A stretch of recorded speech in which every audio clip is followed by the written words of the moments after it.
Hello, this is Rev Don Lewis, and welcome to another episode of Living the Wiccan Life. This week, I'm pleased to bring you my interview with Her Holiness, the Most Reverend the Honorable Olivia Robertson, International Head of the Fellowship of Isis. I first had the pleasure of interviewing Lady Olivia nearly 10 years ago for telepathic radio in Chicago, and I've been pleased to interview her several times since. The Honorable Olivia is certainly one of the most colorful and flamboyant religious leaders in the world. And at the age of 90, she's also one of the oldest, though you'd never guess it to see her in action. Everything about Olivia, in fact, is larger than life. And I think that you will see, in this interview, why it is that people turn to her for spiritual guidance and leadership all over the world. Her outlook and her connection to deity are absolutely unique, and you will find this interview well worth your time in listening to. Now off we go. We're here with the Honorable Olivia Robertson, and you're dressed as a rainbow today. I like rainbows. It's Irish. It's the luck of the Irish. Leprechauns. Well, let me just...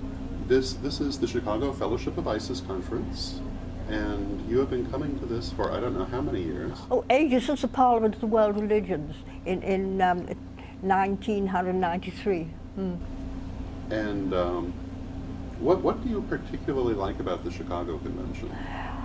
I like the Chicago conventions because of their sincerity. I mean, I love California, they're acting, and I love acting, but here they don't act, they're right down sincere here, and they're also academic up here, especially Dina, who's a librarian, a wonderful lady who's running the show, Archpriestess. What kind of changes have you seen over the years in the convention? I've seen people have more courage to come out into the open.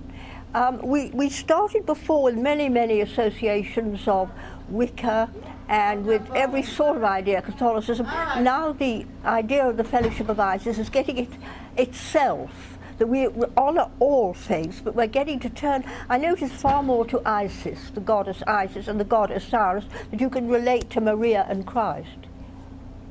The male and the female, definitely we like Vive la différence.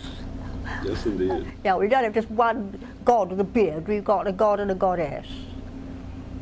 You're 90 years old this year. Yeah, I'm 90 years old, yes. I like being 90 too. It's nice, it's fun. Oh, that's wonderful.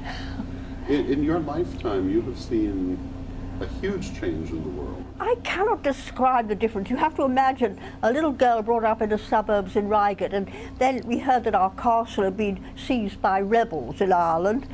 Then we came over and we found that people were living in ass carts. There was no cars, with this ancient castle, like a storybook, every room had its ghost, so that got me really tuned into the supernatural.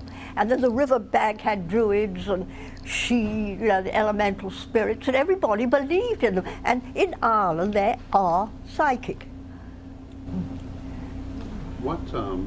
And Ireland is having a lot of changes today itself. We talked earlier about the new prosperity there. I like it. It's very funny. Some sort of snooty people don't like estates popping up, but we're a heritage village, and somebody was complaining, and I said, look, like over the hedge there's a lyceum of the Fellowship of Isis, and we've got a druid grove over there, I said. So we're the once and future queen, the goddess, that people are acknowledging, and people in our little village of Clonegall are joining secretly online. I haven't even got a computer, but they're joining online. That's wonderful. Yeah. You mentioned the Parliament of World's Religions. Yes. Are you planning to go to the next one? No, just that one big moment with the Dalai Lama and the whole jolly lot. I used to read about Vivekananda, Ramakrishna, all that stuff, and to be honoured to be on that platform and to have the Fellowship of Isis, the goddess, accepted as a world religion, well, that's all I need. Having done so much, what do you want to do now? I'm perfectly willing to hang on. I don't mind being beamed up to a spaceship or anything else at any time, or get blown up by religious people, very religious, who like blowing you up for some reason or other. And I want to work. I don't want to be a burden on people. I don't want to do nothing. I believe that I'd like to live, I could even live to 100 as long as I have work every day. I think everyone would agree you work very hard. And every year you make this huge circuit. Yes, I do.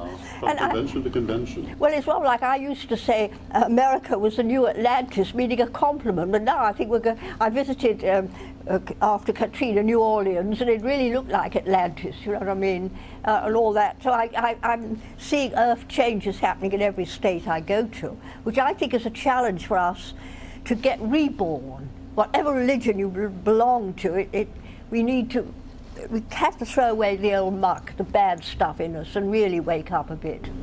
Well, what advice would you give to someone who wants to do that? Who wants to cleanse themselves and be reborn? Well, I like your Al Gore. I'm not talking politically. I like him as regards global change, and I think the best thing is to honour the planet, and I turn out electric lights all the time, because I've been in the war, the first one. I think we should respect the earth and respect other people, and above all, stop having enemies. I have no enemies. There may be people who can't stand the sight of me, but I don't mind. It doesn't worry me. And we shouldn't demonize people. I'm sick of hearing how all sorts of characters blew up the Twin Towers, not the ones usually thought of, but people they don't like. You know, and it's bad for your aura to go around demonizing little grey characters, lizards from Alpha Centauri or somewhere, and then saying the local chap across the road is a disguised lizard. You know, I mean, I'm against paranoia. I really think it's a pity. Lady Olivia is a most remarkable woman, and I always enjoy speaking to her. And I hope that you are enjoying our interview, and that you will join us again in part 2 of this episode as we continue our conversation with Her Holiness, the Most Reverend the Honorable Olivia Robertson.